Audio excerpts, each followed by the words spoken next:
everyone! Welcome back to my channel. But if it's your first time to come here on this channel, I encourage you to click the subscribe button down below. And of course, huwag mo na rin kalimutan na i-click yung tiny bell button for you to be notified every time that I upload a video here on this channel. So today guys, excited na ako kaya ginawa ko na to. Galing pa akong duty and then dumiretso na ako sa Victory Liner para kunin tong mga in-order ko from Benguet. Ayan. So nagbayad ako na nito kahapon, tapos shinip niya kaninang before lunchtime, tapos ngayon nandito na kasi malapit lang naman kami sa Benguet, so parang mga 2 hours lang dapat yung biyahe nila pero na-delay daw. Yan, so meron po tayo, kala ko magaan lang, mabigat pala siya kasi sabi ko pa man din kay kuya, ako na kuya, ako na eto siya, naiyan kasi ako eh. Parang pagod na kasi si kuya. Ito siya guys. Aray ko, dalawang karton siya. Kasi 40 pieces to. Natig to 25 pesos lang. Tapos yung shipping fee niya is only 200 pesos. Yung binayaran nila sa Victory is 152 pesos. Siguro yung ano nun, 50 pesos. Parang bayad na rin yun ng pagpunta nila from house nila papunta siguro sa Victory. So, okay lang. Kasi at least malapit lang naman kami dito sa terminal ng Victory. So, ito siya, dalawa. Ito guys, nakita ko lang to sa group ng Benguet Succulent and Cactus. Benguet, parang ganun na group. Yan. So, try nyo lang sumali dun guys. Kaso madami din kasi daw scammer dun.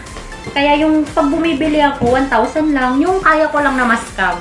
Ayan po, ano. So, yung pong isa tumambling na po. Wala na po siya sa pa.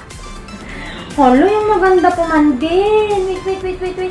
Ganyan siya, oh. Hala, nagtumbling na. Yan. So, ganyan siya dapat, guys. Yan. Tabi sila dapat. Can you see? Ayan. Pero, nawala na siya sa pot. Yan. So, naglagay na ako nito para para may lagayan tayo na hindi, ano, mukhang sana mabuhay ko kayong lahat, ano? Buhay yan. Ito po, this is, I think, parang siyang Nevada. Agavoides. Parang ganun, char. Medyo may alam na ako ngayon na pangalan. Ayan siya, guys. Ano ba? Mag-focus ka naman. Ayan. So, maliliit pala to. Kaya pala tig 25 bet anyway. May maliit din. Hindi ko alam mga pangalan, guys, ha. Kung alam ko yung pangalan, yan. Sabihin ko naman eh. Pero yan. Alright? 40 pieces to. Hindi siya the same. Mukha naman. Magkakamukha. Medyo dry na kasi siya. Ito siya. Alright. Ayan. Medyo dry na yung lupa, so mas okay. Pakaliit, diba? Parang mga token size lang, kaya para mura. Okay lang, kasi mabilis naman lumaki yung ano. Wala, sana walang mga nasira na stem. I-uproot ko na nga. I-air dry ko lang din naman eh. Ito siya. Itong isa. Hindi ko alam ang pangalan. Pero maganda din. Parang parehas sila nung pangalawang pinakita ko. Ito. Ang cute to. Para siyang rose. Hindi kaya to lovely rose. Charot. Hindi to lovely rose. Pero maganda. Ito. May mga parang na-spray-sprayan pa sila. Hindi ko alam kung ano ba yung ni-spray na blue na yan. Siguro, fertilizer yan. Fertilizer ba ito? Hindi fungicide?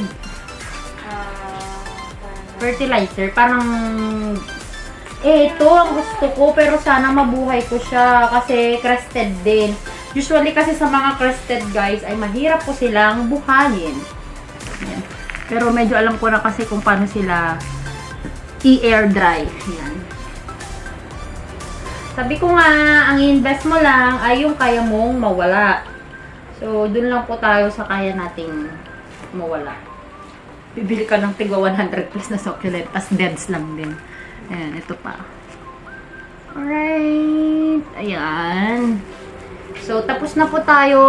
1, 2, 3, 4, 5, 6, 7, 8, 9, 10. Ito naman guys, this is, I think, shooting star. Kung hindi ako nagkakamali, ayan. Kasi gusto ko yung shooting star. Isa lang kasi yung nagbuhay na shooting star dun sa dalawa na binili ko. Kasi yung isa, nung nabili ko, may tama na kasi talaga yung stem niya. So talagang tuluyan na siyang nag-rot. Hindi ko talaga siya na save. Pero kinuha ko yung mga leaves niya para at least di pa rin ako lugi doon.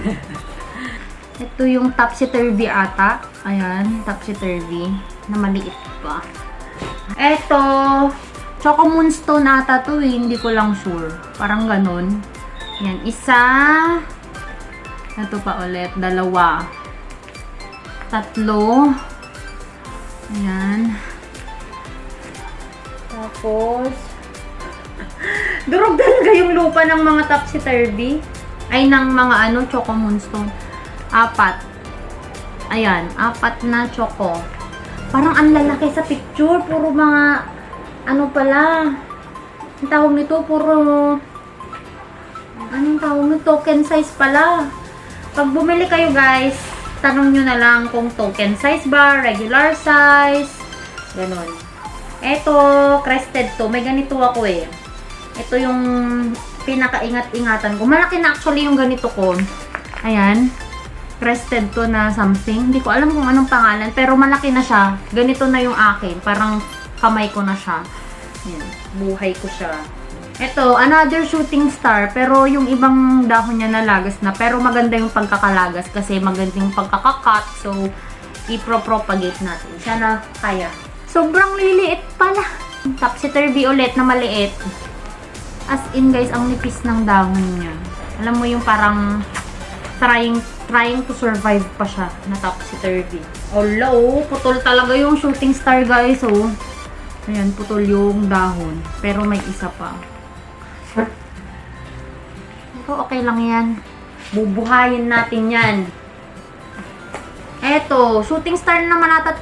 4 kasi na shooting star ang alam ko ang in-order ko. Pero dahil wala yung iba, baka shooting star na lang din yung nilagay niya. Ito. Hindi ko alam eh. Ngayon lang ako nagkaroon ng ganito, na halaman. So, maganda naman siya. Para siyang patusok. Parang yan yung mga mabibilis lang buhayin. Eto. Alam, may daon na naman yung shooting star. Eto din. Same lang din sila. Ayan. Alright. Eto pa guys.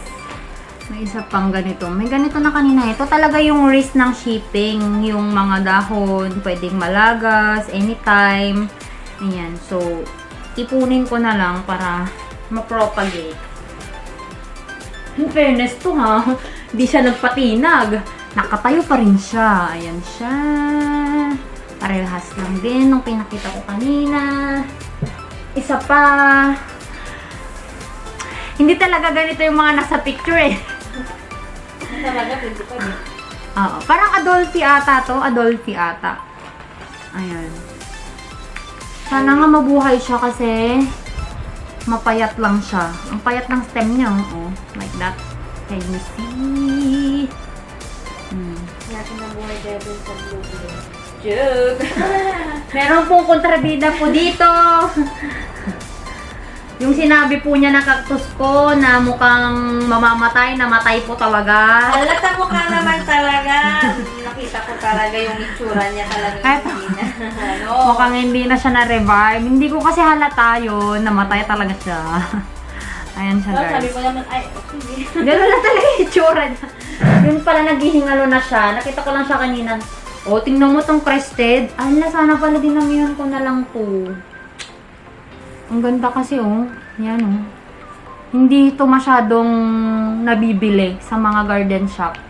Dito ha, ewan ko na lang sa ibang lugar. Pero nung bumili ako niyan, kila ate, isa lang. Ang liit lang niya. Na crested. Crested, I don't know. Tingnan mo yung nandyan ko. Yeah. Eto yun. Eto siya guys. O diba parang napalad ko na siya. Ayan. Sobrang malaki na siya compare mo naman sa kanya. Pero mabilis naman tong dumami nung nakasurvive na siya. Hindi ko alam. Pero 2 weeks yan talaga na hindi ko siya winoter. Kasi feeling ko talaga nun na-overwater na siya. Eto yung Crested Nevada. Eto yung naghahanap talaga ko ng ganito. Kasi yung unang ganito ko is namatay. Yan. So, gusto kong i-redeem yung aking sarili. Kaya kumuha po ako ng 4. Alright. Crested Nevada. Kasi to, sinisiksikan kasi siya ng water. Kaya dapat talaga dun siya hindi na uulanan. Or nalalagyan ng water. Ang laki pa man din nung nabili ko dati. 35 lang yun, oh. Kasing laki niyan. Ito, wala na. Maliliit na. Yun lang? Wala na. Bila mo ng 40? Bilangin po natin, sabi ni Madam, kung 40 daw ba? Baka ito, pang 40 na siya. Yan yun siguro, be. Oo. Lumikit lang. Alright, okay lang po. Sorry, tao lang, nagkamaling magbilang. Yun, thank you so much guys for watching. I hope you enjoyed watching this video. And hopefully, maging kasing healthy nito. Kasing healthy nito. Ang mga susunod po na kabanata nito. Kasi yung unang binili ko guys, bigyan ko na lang kayo ng update yung unang haul ko from Baguio. Pero madami na po sila dyan. Thriving na yung iba na propagate ko na nga actually. So yun lang.